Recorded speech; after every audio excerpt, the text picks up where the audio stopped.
Kendall Sheffield, Isaiah Pryor, and Jordan Fuller. Player of the game was Dante Booker. Great to see him. He had 3 tackles for loss, 2 sacks, 2 assists. And then a bunch of honorable mentions just because we played so many people, especially the second half was a lot of guys. On offense, you had the entire offensive line again, which is essential. And Isaiah, Michael Jordan, Darren Munford, Demetrius Knox, and Malcolm. Luke Farrell graded out a champion. J.K. Dobbins graded out a champion. And a handful of receivers, you had K.J. Hill playing at high level, Terry McLaurin, Johnny Dixon, Austin Mack, and Ben Victors. His last 2 games have been really, really good. Dwayne Haskins, 21 of 24 for 304 yards in the first half. And then the player of the game was Paris Campbell, 8 receptions for 147 yards, 2 touchdowns. Played well. Our punter was Drew Chrisman, who, by the way, is a great young man. Had a really good day. I guess only punted twice, but he's been real solid throughout. Obviously, a huge game this week, and Nick Bosa still is not ready. It's going to be a few more weeks. We expect him back, and then B.B. Landers will play this week. So that's good news. So I'll answer any questions for you. We'll open it up. Middle, back, Patrick. Urban, you talked after the game about getting the rushing production up, and I know you've harped on balance.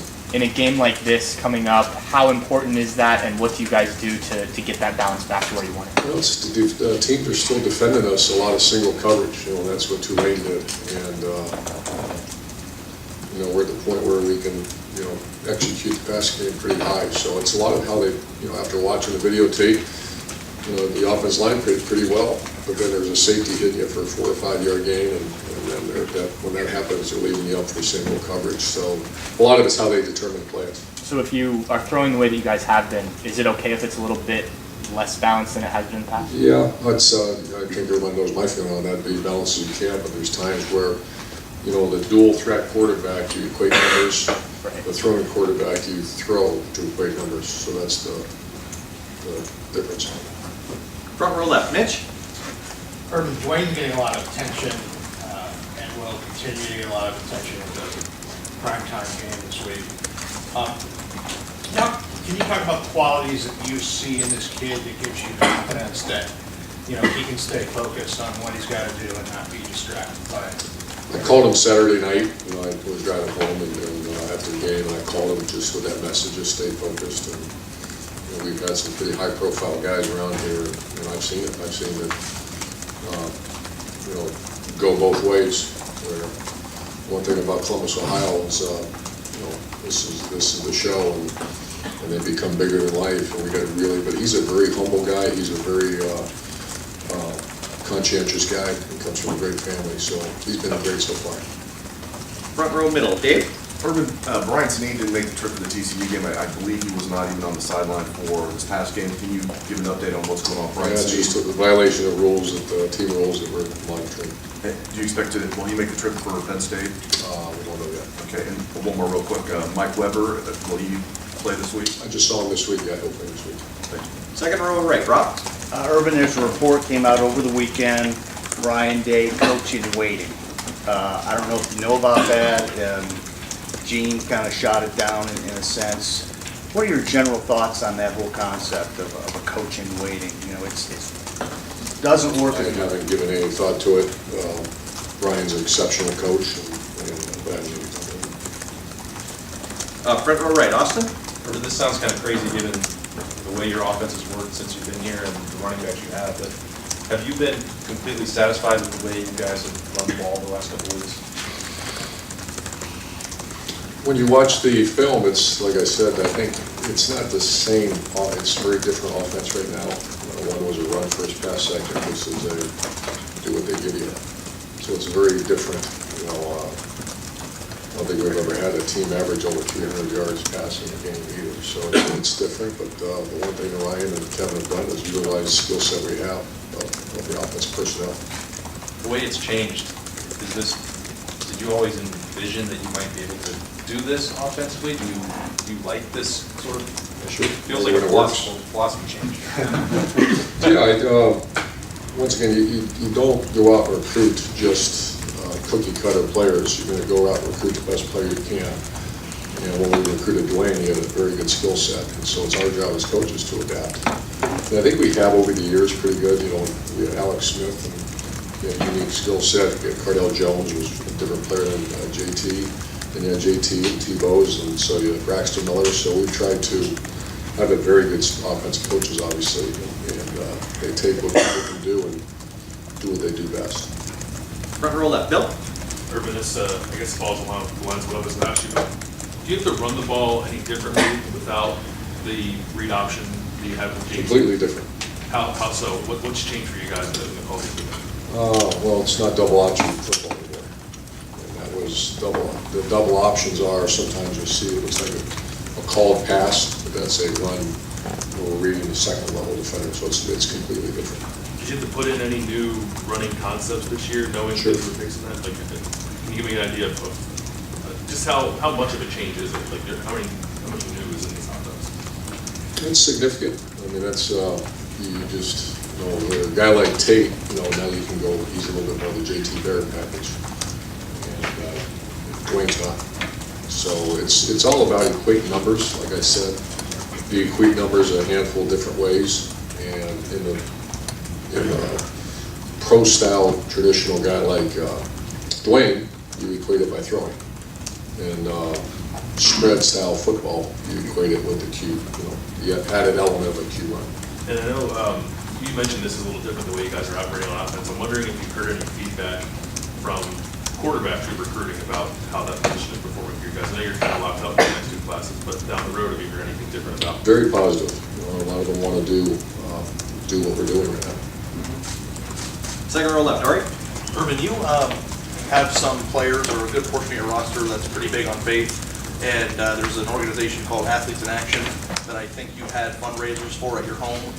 What do those fundraisers do, and how important is it to you to support that organization so that your players can have more opportunities?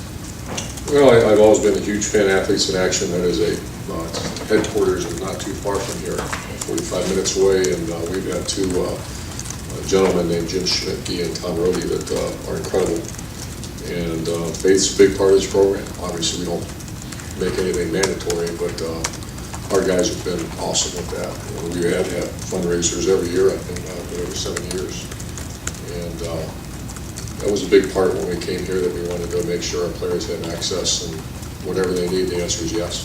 Urban, there's a few players that you've been recruiting that are very complex in just kind of the way that they view the world. And I was wondering, when they are in a situation where they're trying to get a perfect score on an ACT or is very smart in faith, do you think Ohio State puts, with all these different programs that you have, you put yourself in a position to beat out a school like Stanford because you have so many different options between Real Life Wednesdays, and it's not always so much just about the classes and the rank of a school as much as it is about the opportunities?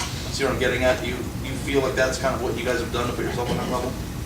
I couldn't ask it better. Thanks for asking that question. Some of the questions I've had lately. It's a good one. We were ranked number one academic athletic school in America. I can't remember, just recently. And that's a credit to, obviously, the administration of Ohio State over the last 30 years, 25 years of making it an elite. One of our goals when we came here in 2012 was to be the most comprehensive A through Z. And that really started when my daughter got recruited, about just making sure that when this athletic gig's over, you have life after the sport. And I had really vision of what it should be, and we've blown it away. It's Columbus, Ohio. The opportunities here and the people here and the networking that happens. I mean, I can't imagine anything better than that for a young person to get. One follow-up that's completely Sure. unrelated, sorry. Talk all day, you guys are done. With Nick Bosa, you guys have to be careful, obviously, with him, because whenever somebody has a surgery in the middle of the season, is the recovery process different? Is it more delicate to handle when the person that's injured could be the first overall pick in the NFL draft? Do you have to have different types of discussions with that person's family, and how do you guys handle that with Nick? We've already had those conversations a little bit, but that's down the road when he becomes healthy again. You can't ask for a better family and people. And I don't want to paraphrase John and Cheryl Bosa, but as they said, we trust our children to this program, and we will continue to do so. And so those conversations will be had, but absolutely. And then not that you treat anybody different than another player. I want to make sure that's clear. But that's a real conversation that we're going to have. Second row right, Tony? Urban, the box score had 0 tackles for the starting linebackers this past week. What goes through your mind when you hear 0 that? tackles. So what goes through your mind when you hear that? I did not know that. That's a question to ask Coach Young and them. I know they didn't play that much probably, but I don't. That's interesting because I know Malik's playing at a very high level. He's not having any champions there. He's been champion the last 2 weeks, but not this week. That's a great question. I don't have the answer for that. I'm sorry, front row right, Tim? Yeah, Urban, when you look at Penn State defensively, what do you see that's different from a year ago? They seem to be filling in some holes and had some troubles to a certain extent, but what are you noticing about their defense? Troubles? Yeah, well, I meant, they've given a few yards to a few people and things like that. I see a very good team. I see a Penn State, that's all we really got to say in this across the country. You see Penn State football players, very, very good, very well coached.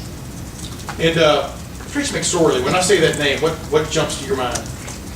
A winner, a guy that can do it all, and a competitor. And one last thing for me, like you talked a while ago when Ari asked you about Nick Bosa, have you gotten the impression that he wants to come back and play as this season goes on? Yeah. And he's told you that. I mean, Yes. what's the conversation been like, I guess? Well, that's between me and Nick and the family, but they answer questions. Third row right, left, Dan? Urban, this game has ultimately decided who won the Big Ten each of the last 2 years. Does that play into your motivation this week at all in terms of emphasizing how important this game is? No, because there's so much football afterwards, but this is a big game on the road. So our focus is just on the most prepared team winning this game and working real hard. What is it about going to Penn State that makes it such a difficult place to play, maybe in comparison to some other environments? Yeah, that's one of the tops in the country, very loud, and the fans are into it, not like our horseshoe. So you got to be ready for that kind of environment. Front row left, Doug? Urban, this is going back a couple games, but in the opener against Oregon State, Isaiah Prince made a tackle after Dwayne threw the interception. I just thought that was, a big lineman like that for him to make a tackle. Just Isaiah's progress through his career, and maybe can a play like that ever show you anything about a guy? Yep, he is one of the most improved players we've ever had here. One of the most improved players I've ever been around. His leadership is incredible. He's, used to be kind of the guy on the outside, and now he's on the inside. As a matter of fact, he's right in the middle of everything, and I can't be more proud. His family should be very proud too. And this in college football these days, you guys did it with JT when Braxton got hurt. You played JT Baird as a redshirt freshman quarterback. There's a lot of teams that sometimes you have to play young quarterbacks. Sometimes teams want to play young quarterbacks. Dwayne getting to watch for 2 years and now being this ready, it seems like in year 3. Would he have been ready earlier if you guys had needed him, or was there something, do you think the Dwayne we've seen is in part because he had those 2 years to practice and learn and not have to do it? I think it's the relationship with their position coach. It's a little bit like Cardell and Tom Herman and JT and Tom, and then JT and his development with Tim Beck, and then obviously Ryan Day. And I can see that with, I think he wasn't ready as a true freshman. And last year he was getting closer and closer, but he didn't see it. You saw him throw the ball nice, but that's 1/3 of playing quarterback. It's the toughness and leaderships. And so I just think it's the maturation of a gifted player. Front row right, Bill? You were asked a little bit before about the Penn State environment. I mean, when you guys go on the road, a lot of times it's not very hot because you have so many fans there. How different is Penn State? Related to that, in past years you've had established leaders, JT, Billy Price, all those guys. How big a challenge is it going to be for Dwayne and other inexperienced players to handle that atmosphere? Well, we have some established guys, and it's unique. It's 3 receivers, and it's a right tackle. I put Michael Jordan in that category now too. On defense, you're still trying to establish some leadership. Draymond Jones has been one of our leaders, and Tom Portland, obviously. So I mean, it's essential. You don't win that game without the leadership. What makes Happy Valley different? What is different about that atmosphere than you see anywhere else?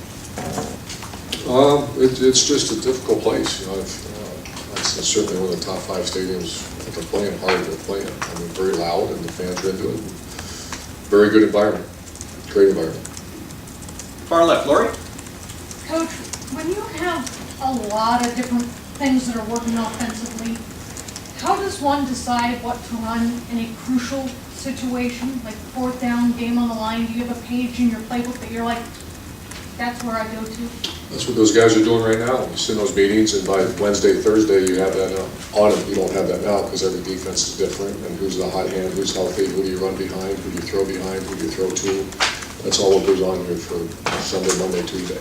On sort of a related note, you talked about the process you go through of making sure that you get the ball to different players. When you've got so many different playmakers, is that process of deciding who gets touches easier or harder? No, it's much easier. It's having good players is much easier than having just 1 or 2. And we still do that, trying to get the ball to certain players, but it's, yeah, you like to have a lot of choices. 4th row left, Colin? When you see the defensive line has approached an offense or seen an offense that has had a dual threat quarterback in the last couple games for you guys, is there a different mentality that the defensive line needs to have when you face a quarterback with kind of a dual threat option? Completely different. You know, last week was more of a wishbone style triple option. This is going to be a true spread quarterback. And our defenses were, this is JT was a spread quarterback. So it's much different mindset. You got to make sure you're always account for them. And when you have 2 proven runners, both at quarterback and running back, I mean, especially in the second level of the defense, if they get past that defensive line, what should, I guess, the second level be looking for in that? Getting him down. I mean, that's a big part of this defense is, you're playing with 11 and a half guys when you're playing with a quarterback that can run. And that's one of the advantages. You know, we've had a lot of yards around here over the last years and years and years because of having that ability to do that. So that's a real threat, and that's something that you have to game plan for. These are the last 2 individuals, far left, Matt? What we're seeing with this offense, and you mentioned when you have a talented quarterback like Dwayne played his strengths, how much of his success, though, it seems like a perfect marriage in this, where you have this quarterback that has this skill set and this veteran receiver group that has been coming together. Is how much of what we're seeing with the passing offense has to do with that combination? Yeah, throwing the ball, and I think everyone knows this. I hate to, I'm not preaching to you, but it's, the quarterback is a production of the offensive line. They've done a very good job protecting Dwayne this year. It's also, other than TCU, we get our hands on the ball, we usually catch it, and they've been very good at that. So it's cumulative effort. And Dwayne to be the first one to admit it, but having veteran receivers that have a skill set, as everybody can see it on display when we play. And real quick, Dwayne's demeanor, we got a snapshot of it. He seems like a real even-keeled kid. Like JT was more, Right. What is the difference like? It used to be uneven keeled. Now we push it even, and we're trying to keep pushing it, and he has done a great job. He is a wonderful guy. And final question, over here to the right, Taylor?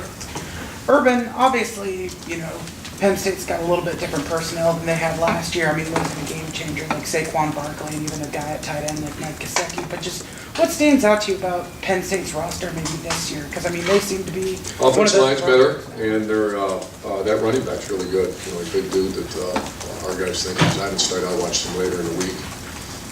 But tight end's a very good player. So we don't see much difference at all. Schemes very similar to what they've done in the past, and obviously the quarterback's guy makes it go. And then obviously, just from 2 years ago, your guys' personnel is a lot different. But how much have you guys been preaching what happened at Happy Valley maybe 2 years ago to maybe some of the younger guys and telling them about how tough of a That'll come later in the week. This is all about Monday's their day off, getting rest. They come in and maybe look at a little film on their own. But we're not even having that conversation. I'll see how practice goes. That's a Wednesday, Thursday conversation that maybe Nick usually have.